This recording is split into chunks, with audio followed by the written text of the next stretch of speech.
Tantor Audio, a division of Recorded Books, presents A Fairy's Secret by Rachel Morgan, narrated by Arielle Delisle. Part 1. Chapter 1. It's a perfect night for a party, if only someone wasn't about to drown.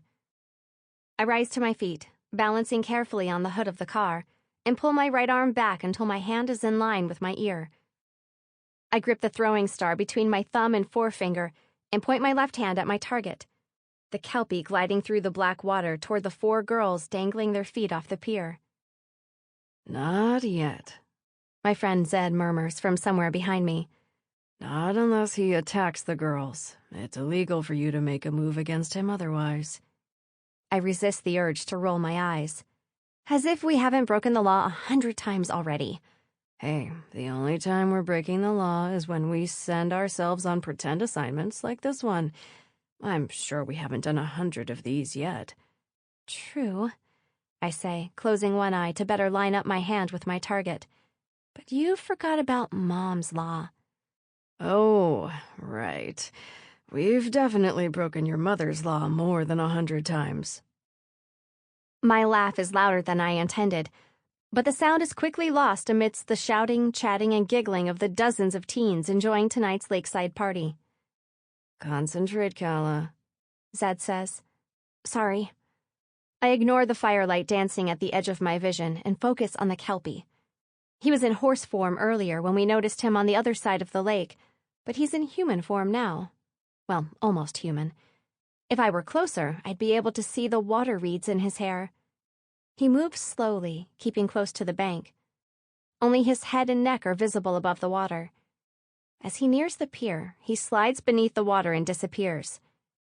I watch the space beneath the girl's dangling legs, waiting for the moment the kelpie explodes from the water. I wait. And wait. And wait some more. The sound of boisterous laughter and breaking glass threatens to tear my attention away from the water, but I breathe slowly and keep my eyes trained on the girl's legs. And then, so slowly that at first I think I'm imagining it, the kelpie's head rises from the water beneath the girl closest to the bank.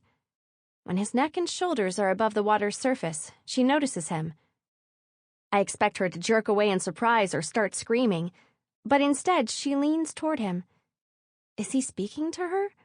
Casting a spell over her? Inviting her to join him in the water? The girl nods. The kelpie extends his hand toward her. She reaches down and takes it. I should throw my weapon now. That's why I'm here, to stop this kelpie from dragging someone to a watery grave at the bottom of the lake. But what if that isn't his intention? What if he isn't tonight's bad guy after all? His hands are around the girl's waist now as he helps her gently into the water. Her friends don't seem to have a problem with it. Maybe this has happened before. Maybe he and the girl are actually friends. "Now, Calla," Zed says. But he hasn't done anything wrong yet, I say, my gaze still locked on the kelpie and the girl. He pulls her into an embrace, and she wraps her arms around him. "He's made contact. He's revealed himself." But he hasn't hurt her or... He could be seconds away from... What if he loves her? Without warning, the kelpie plunges beneath the water, taking the girl with him. Flailing arms and kicking legs churn the water's surface. I can't tell human from kelpie, and the girls are screaming, and people are running onto the pier, and the kelpie is rising up. "Now, Calla!" This time, I don't hesitate. I snap my arm forward and release the throwing star. It spins through the air and embeds itself in the kelpie's shoulder. He rears back, crying out in pain, and vanishes into the foaming water. The girl, now hysterical, swims with desperate, clumsy strokes toward the 2 boys waiting to pull her to safety. She scrambles onto the pier, and her friends crowd around her. The boys yell across the lake, challenging the prankster to show himself. But the ripples are already settling into an eerie calm, and I'm sure the kelpie is far below the surface by now. I do a front flip off the car's hood and bend my knees as I land. I straighten and turn back to Zed to find out how I did. Sitting on the roof of the car, he blinks at me in disbelief. "What if he loves her? Are you kidding me?" I cross my arms. It could have been possible. No. Zed jumps down. I keep telling you, Cal. When you're on assignment, you have to assume the worst. You have to assume something is going to go wrong. I look away. Maybe it would be easier if the assignments were genuine. That way I'd know for sure something bad was going to happen. Maybe. Zed swings an arm around my shoulders and pulls me casually against his side. But we don't exactly have access to genuine assignments. I know. I murmur, my mind focused more on his body pressed against mine than the words he's saying. My imagination skips ahead and fills in what I wish would happen next. A more intimate embrace. His hands caressing my face, my fingers sliding through his turquoise-streaked blonde hair. His lips touching. Stop. As always, my thoughts slam up against the imaginary wall encircling my mind. The solid, impenetrable mental barrier holding in every image my dangerous imagination conjures up. I used to have to make a conscious effort to hold the wall in place at times, but now it's almost automatic. Come on, Zed says, his arm sliding away from my shoulders. Let's get out of here. He heads between the cars, pulling a short stylus from his back pocket. Arriving at the nearest tree, he raises the stylus and writes a doorway spell onto the bark. As I reach his side, the bark ripples and melts away, revealing darkness beyond. He holds his hand out to me, and I smile as I take it. I find myself wondering, not for the first time, if he ever thinks of me the way I think of him. I focus on my mental wall and nothing else as Zed leads us through the infinite blackness of the fairy paths. After several steps, a doorway materializes up ahead. We walk out to find early evening light bathing Woodsinger Grove in a lilac glow. I'm not sure what human time zone we were just in, but it was obviously several hours ahead of my home here in the Fey Realm. There, the stars were blinking in an ink-blue sky beside a pale slice of the moon. Here, the clusters of pink butterfly blossoms are slowly closing their petals as the sun's light diminishes, and glowbugs have only just begun to appear on the trees. I reach down, pluck a blossom from the ground, and twirl it between my fingers. So, I say as we walk between the trees toward the one that conceals my house. Since I've got all this vacation time now, could we start doing more assignments? We could, if it wasn't so difficult to find them. Zed pushes his hands into his front pockets. It's not as though we're linked to a guild with seers to inform us of anyone who needs rescuing. We're basically just visiting all the areas of the human realm where I know there's been Fey activity and waiting for something bad to happen. I know. I just thought maybe... Don't you have any seer friends who could slip you an assignment here and there? No. You know I don't have any ties to the guilds anymore. And even if I did, there's always the risk of a genuine trainee showing up. We wouldn't want to get caught in the middle of that. I guess. There is another option, though. Zed glances at me with a playful smile curling his lips. You could mention to your mom that you've done all this private training and would love to join a real guild. Right. And you could mention to the guild that you're still alive instead of letting them think you died in the destruction. He shakes his head, but the smile remains. Private training it is, then. Exactly. Oh, I almost forgot. Zed stops a few paces away from my tree and removes something from his back pocket. Your birthday present. It's a few weeks late, but at least I didn't completely forget, like last year. He hands me a small box. Happy 17th birthday. I drop the butterfly blossom and smile as I take the box from him. You didn't need to get me anything. Yeah, well, I'm making up for last year. With nervous anticipation fluttering like sprites in my stomach, I carefully lift the lid and push it back. Sitting on the cushioned interior, attached to a gold chain, is a delicate metal lily with a pearl at its center. It's a calla lily, Zed says. Since, that's where your name comes from. And I picked the gold one because it matches your look. The gold hair and eyes, It's beautiful, I breathe. So you like it? I'm usually pretty terrible with girl gifts, but I had help with this one. I beam at him. I love it. He grins back at me with a smile I know better than my own. A smile that has the power to turn my insides to liquid. His blue-green eyes move across my face, and I wonder, yet again, if he ever feels the way I feel. With his eyes staring into mine, I can almost imagine he does. And this gift is the most thoughtful gift he's ever given me. It must mean something. I take a step closer to him as blood pumps faster through my veins. I've never been brave enough to do this before. I've always respected the distance our student-instructor relationship required. But I'm 17 now. I'm basically an adult. What reason is there for me to hold back? The nerves in my stomach give one final lurch as I rise onto my toes and press my lips against his.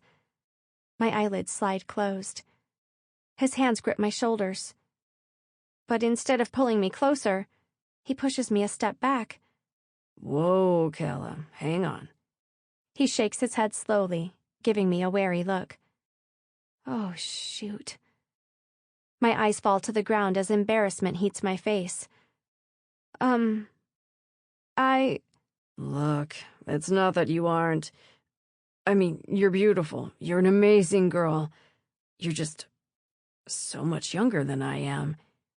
I look up, managing to meet his gaze despite my humiliation. There are only 13 years between us. Exactly. That's a huge difference when... My mother is 38 years older than my father. It makes no difference to them or anyone else. He hesitates, then says, Fairies live for centuries. Decades mean nothing to us. We both know that.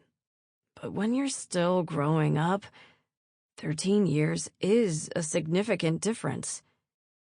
My gaze returns to the ground. So you still see me as a child? Well, you are still a child. I snap the small jewelry box shut and clench my hand around it. I'm not a... I have a girlfriend, he blurts out. My breath catches. What?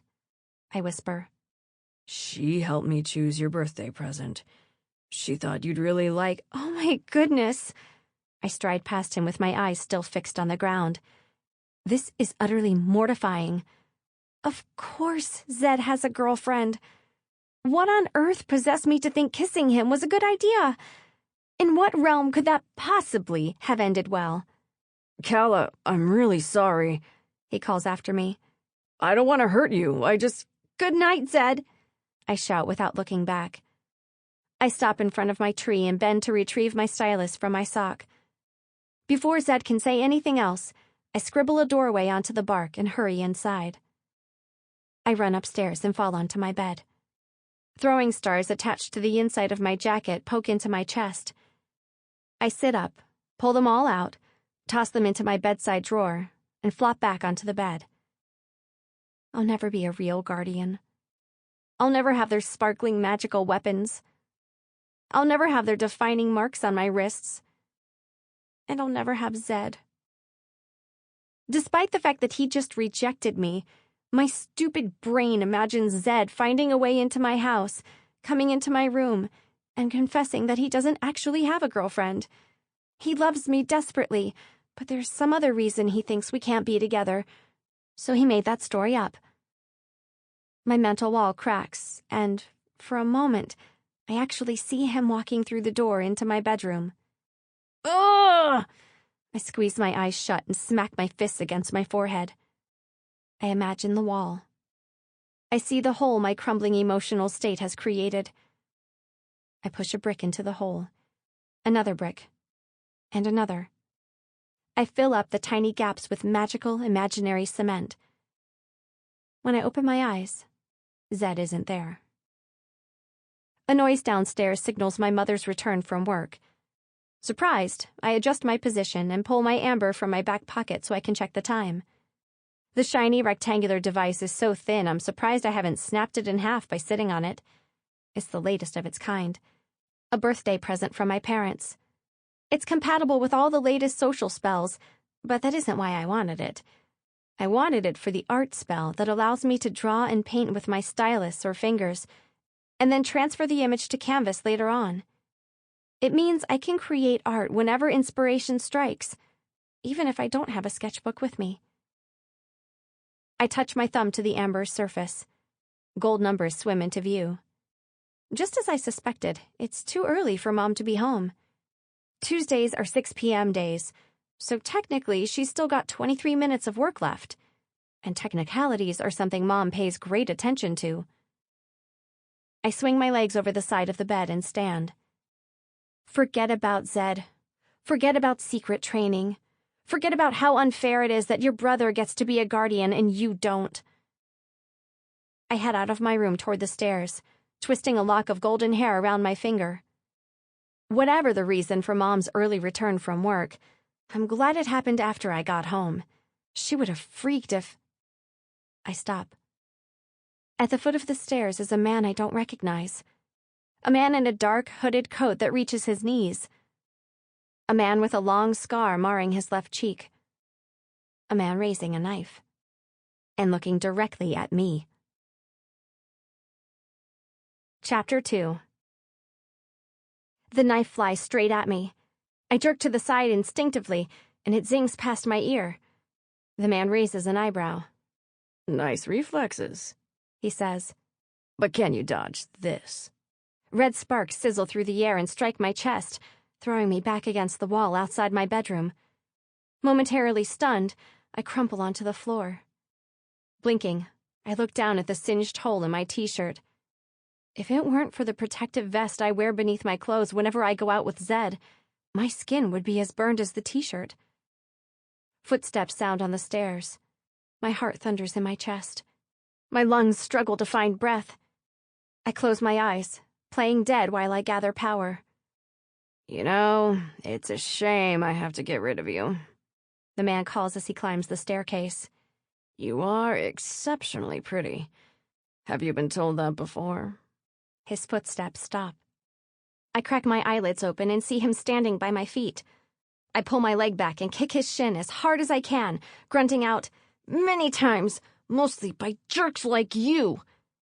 I spring to my feet, throw a conjured-up splatter of paint in his face, and dash down the stairs.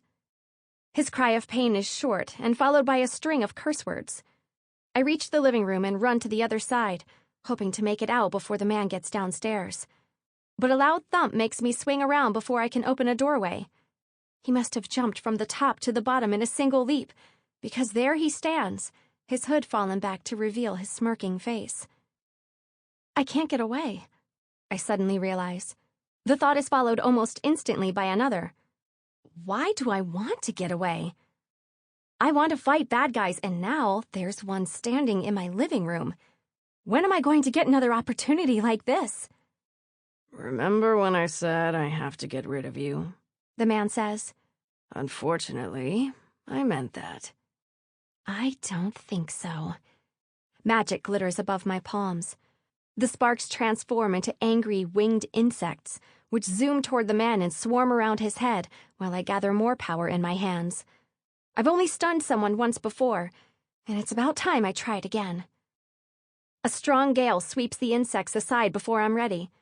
They vanish as I duck behind a couch, a ball of magic swirling above my hands.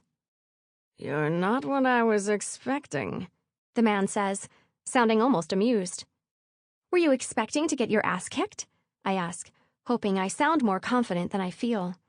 Because that's what's about to happen. He laughs. Definitely not what I was expecting. I jump up and throw my hands out toward the man. But instead of stunning him, my magic hits the invisible shield I now realize is hanging in the air in front of him. Magic rebounds in all directions, sizzling one of my framed artworks, knocking an umbrella off the coat stand behind me, and smashing a glass lampshade. I drop down behind the couch again. Shoot, I murmur. Mom is going to flip her lid. Footsteps approach the couch. I clench my fists as I think of how useful guardian weapons would be right now. Even a simple throwing star would help. If only I hadn't removed every single one from my jacket less than 5 minutes ago. Tired yet? The man asks as he appears beside the couch. I grab the fallen umbrella, hook it around his ankle, and yank. He goes down with a grunt. I jump up and bring the umbrella down fast toward his head. His hand snaps up, catches the umbrella before it strikes him, and twists it out of my grip. He throws it at me, but I duck down and it sails over my head. He rolls onto his side and pushes himself up, then kicks at me. I dodge backward and sweep my hand out toward the broken lampshade. Glass shards rise into the air and whiz toward the man. A flick of his hand turns the glass to dust. He pulls a piece of rope from the inside of his coat. Another flick, and the rope is a vine-like whip, curling toward me. I pull my arm out of the way just in time, feeling the sting of the whip's end as it snaps against my skin. "Missed me," I say as I dance further out of reach. The man lets out a breathless laugh. Tamaria clearly didn't know what she was talking about when she said this would be easy. He snaps the whip once more, and flames blaze into existence along its length. And you didn't know what you were talking about when you said you'd kick my ass, because I'm about to wipe the floor with yours. Before the flames can reach me, I leap onto the back of the couch, jump into the air, somersault over the coffee table, and land on the other side. I spin around, drop down to use the coffee table as a shield, and see my mother standing in a doorway behind the man. Her features are frozen in a mask of shock. Realizing there's someone behind him, the man swings around. He hesitates a moment, then runs at Mom. "No!" I jump back over the table, onto the puffy couch cushions, and launch myself at the man. I land on his back, and the two of us fall to the ground while Mom shrieks unintelligible words. He tries to elbow me, but I catch his wrist and twist his arm backward. I lean all my weight on it. He cries out and attempts to roll over, but with one arm pinned behind his back and my body weighing him down, he can't get enough leverage. Still lying on top of him, I reach forward with my free hand and grasp his whip, which is an ordinary rope once again. I wrap the rope around his pinned back arm, but when I try to get hold of his free arm, I find a knife glinting in his grip. I jerk back with a cry as he slashes blindly behind him. "Calla!" I look up at the sound of my father's voice. Taking advantage of my distraction, the man throws me off his back. He leaps to his feet, dodges the sparks Dad throws at him, and dashes across the living room. In seconds, he's up the stairs. Dad shouts and follows after him. I jump up, all set to go after Dad, but Mom wraps her arms tightly around me and gasps, "You're okay, you're okay, you're okay." Her wispy blonde hair tickles my cheek as I try to see over her shoulder and up the stairs. "He's gone," Dad says, hurrying back down the staircase. "What happened? Are you okay?" "Yes, I'm fine." "Are you sure?" Mom asks, her shaking hands fluttering near my singed t-shirt before rising to touch my face. "He had a knife. Are you sure you're not... And how did you..." She frowns, yellow eyes filling with confusion. "You were fighting him." The somersault, leaping over the couch, tackling him and pinning him down. "How did you do that?" I bite my lip and stare at the floor. What do I say? What do I say? Dad places a hand on my shoulder. "Calla, what's going on?" Realizing there's no way out of this other than the truth, I stand straighter, lift my eyes, and look first at Dad, then at Mom. "I want to be a guardian." Mom lets out a half sigh, half whimper. "Calla, not this again. It's what I want." "It's too dangerous," Mom wails. "We almost lost you once, and I won't go through that again. I already know how to fight, Mom. I've been training privately." "You've been what?" Dad says. "Training. Learning how to fight. To defend myself and protect others." My parents stare at me, their mouths hanging open in shock. Dad recovers first. "How could you go behind our backs like this and—" "Because you refused to let me join a guild, so training behind your back was the only other option." "And who exactly has been training you?" he demands. I shake my head. There's no way I'm getting Zed into trouble after everything he's done for me. "It doesn't matter, Dad. What matters is that this is what I've always wanted to do. Not healer school, not chef school, not art school, nor any other profession you've tried to force me into. The guild. That is where I want to be." I grab his hands and look at the pale markings on his wrists. I've always wanted markings like those. Not the deactivated version, of course, but the bold black lines like those that swirl across my brother's wrists, or Zed's. I look up and meet Dad's eyes. Please, Dad. You remember what it was like before Mom made you quit? You remember what it's like to save people, to make a difference. You remember how alive it makes you feel when you're— Stop! Mom's commanding voice cuts me off. Most of the time, my mom comes across as annoyingly fragile. Her skinny frame, pale hair, and wide eyes make her appear weak. But beneath her usually gentle exterior is a fierce determination to keep her family safe. A fierce determination that has kept me far from the guild all these years. This isn't happening, Calla, she says firmly. And it isn't just about the dangerous lifestyle of a guardian. It's about the Griffin list. You know that. We've managed to keep your ability a secret all this time, despite the incidents that forced you to leave so many schools. My jaw clenches. We do our best to never speak of those incidents, and Mom knows that. It isn't fair of her to bring them up. But if you're working right under the council's nose, Mom continues, they'll figure it out. You'll wind up on that list, tagged and tracked like a criminal for the rest of your life. Ugh, that stupid Griffin list. It always comes back to that. With a frustrated sigh, I cross my arms. That isn't going to happen, Mom. I can control it now. No one else ever has to find out. Find out what? A male voice says behind me. I spin around as my half-brother steps out of a doorway on the wall. Rin! I hurry across the room and fling my arms around him. I'm not sure why he's here, but I'm glad he arrived in the middle of our argument. He usually takes my side when Mom starts getting unreasonable. What happened? He asks, hugging me tightly. Are you okay? I came out of a meeting and found a panicked message your mother sent to both me and Dad. Seriously, Mom? I turn back to glare at my mother. I was handling it. You were not— Did you know about the secret training your sister's been doing behind our backs? Dad says to Rin. What secret training? You should have seen her, Mom chimes in. Jumping on the furniture, somersaulting, twisting that man's arm around. Hey! I shout. Can we please forget about my private training for a moment and focus on the fact that there was an intruder in our house? What? Rin looks around at the mess, then back at me. And you fought him? Yes. He tried to kill me, but I— Oh, dear Saley Queen, Mom gasps. He was trying to kill you? And now you want me to let you out of my sight to go play around at the guild? No, that's not happening. Clearly someone knows what you can do, just like before when you were little, and now they're hunting you down so they can— Mom! I interrupt before she can work herself into a frantic state. I don't think he was after me. He said he wasn't expecting me. He must have been here for something else, and apparently someone called Tamaria told him it would be easy. Tamaria? My mother's pale face loses its remaining color. Yes. Do you know who that is? Mom looks at the floor as she slowly shakes her head. No, I don't. I glance at Rin, but he's watching my mother carefully. Dad? I say. Do you know that name? No. Kara, are you okay? He takes Mom's hand. Her wide eyes are still glued to the floor. Mom nods, then looks up at Dad. I was just thinking, she says quietly, that maybe Calla would actually be safer at the guild. My jaw just about hits the floor. I lean forward.